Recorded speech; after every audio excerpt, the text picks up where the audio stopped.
बिस्मिल्लाहिर्रहमानिर्रहीम। पिंपरी चिंचवड शहर के तमाम मुसलमान आज बरोज़ जुमा के दिन जो जुमा के बाद में डॉक्टर बाबा साहब अम्बेडकर पुतले पे यहाँ पर इकट्ठा हुए। यहाँ पर समाज की तरफ से एहतजाज और दुआ का एहतमाम किया गया था। फ़िलिस्तीन में जो हालात बिगड़ रहे 7 अक्टूबर के बाद से, जहाँ पर मासूम बच्चे, माँ बहनें, बुज़ुर्गों पे जुल्म ढाया जा रहा है इजरायली हुकूमत से, तो हम उसकी कड़े शब्दों में निंदा करते हैं और हम चाहते हैं कि इजरायली हुकूमत ऐसा ना करे, क्योंकि ये फ़िलिस्तीन वो कंट्री है जहाँ पर तुमको जब जर्मनी से मार के हकाल दिया गया था, इस कंट्री ने ही तुम्हें वहाँ पर पनाह दी थी। आज तुम पनाह लेते वक्त कभी तुमने ये सोचा नहीं और आपने पनाह ले ली और अब आप गद्दारी कर रहे हैं उन लोगों से, उन मासूम लोगों से। अगर आप चाहते, आप अगर बोलते हैं कि हमास में आतंकवादी है, तो आप आतंकवादियों को मारो। आप मासूम बच्चों को मार रहे हैं, इसका मतलब है कि आप खुद एक आतंकवादी है और आप मासूम बच्चों पे जुल्म ढा रहे हो। ये जो वक्त हो रहा है फ़िलिस्तीन के साथ में, फ़िलिस्तीन के मुसलमानों के साथ में, ये तारीख लिखी जा रही है उन मुसलमानों की कि वो डट के खड़े हुए मस्जिद अव्वल, मस्जिद अक्सा वो छोड़ नहीं रहे। वो उन्हें मालूम है कि वो शहीद होंगे, पर मस्जिद अक्सा वो छोड़ नहीं पाएंगे और छोड़ेंगे भी नहीं। और इजराइल जो जिस तरीके से वहाँ पर जुल्म ढा रही है, आज नहीं तो कल अल्लाह रब्बुल इज़्ज़त उन पे अजाब जरूर डालेगा। ये हम यही दुआ के मकसद से यहाँ पर इकट्ठा हुए थे। मेरे तमाम नौजवान भाई बहन बुजुर्ग जो यहाँ पर इकट्ठा हुए थे, सभी समाज के संगठन के लोग, सभी पार्टी के लोग जो इकट्ठा हुए थे, हमारा मकसद एक ही था। हम अमन पसंद लोग हैं, हम इंसान पसंद लोग हैं। हम नहीं चाहते कि आतंकवाद फैले, हम नहीं चाहते कि आतंकवाद के वजह से मासूमों की जान जाए, जो बेगुनाह है उनकी जान जाए।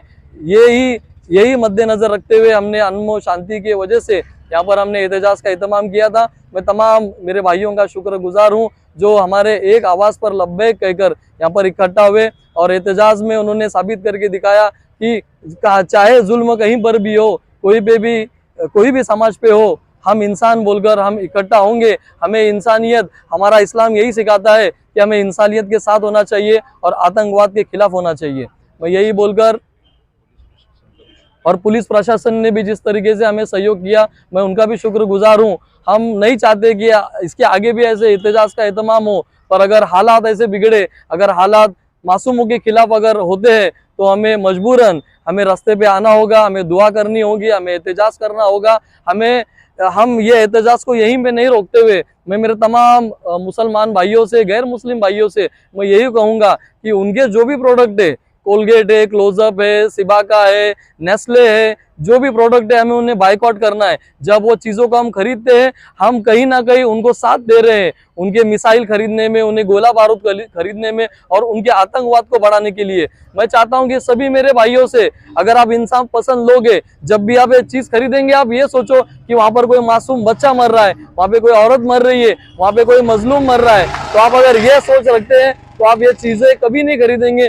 मैं दिल से, मैं हाथ जोड़कर आप सबसे गुजारिश करता हूँ कि इन चीज़ों को आपने खरीदना नहीं है। ना बर्गर खरीदना है, ना KFC में का पिज़्ज़ा खरीदना है, ना फैंटा पीना है, ना थम्स अप पीना है। ये सब इजराइल की चीज़ें है और हुकूमत हिंद से मैं गुजारिश करता हूँ कि ये चीज़ों को लेकर आप उनके इकोनॉमी को ना बढ़ाए। अगर आप ये मेक इन इंडिया और मेड इन इंडिया अगर आप यहाँ पर बनाते हैं, तो हमारे मुल्क के जो भारतीय वो फाइनेंशियली स्ट्रांग बनेंगे। हम उनको स्ट्रांग नहीं करते हुए हम इजराइल को क्यों स्ट्रांग करते हैं? इसके अलावा इजराइल के बहुत सारे यहाँ पे प्रोजेक्ट्स आने वाले हैं, हम उस प्रोजेक्ट्स का कड़े शब्दों में निषेध करते हैं और हुकूमत हिंद को ये मशवरा देते हैं, ये आह्वान करते हैं कि ये सब चीज़ों के प्रोजेक्ट यहाँ पर ना आने दे। अगर आपको डेवलपमेंट में कुछ करना है तो हिंदुस्तान का हो, हिंदुस्तान के नुमाइंदे का हो, हिंदुस्तान के मेरे भाई का हो।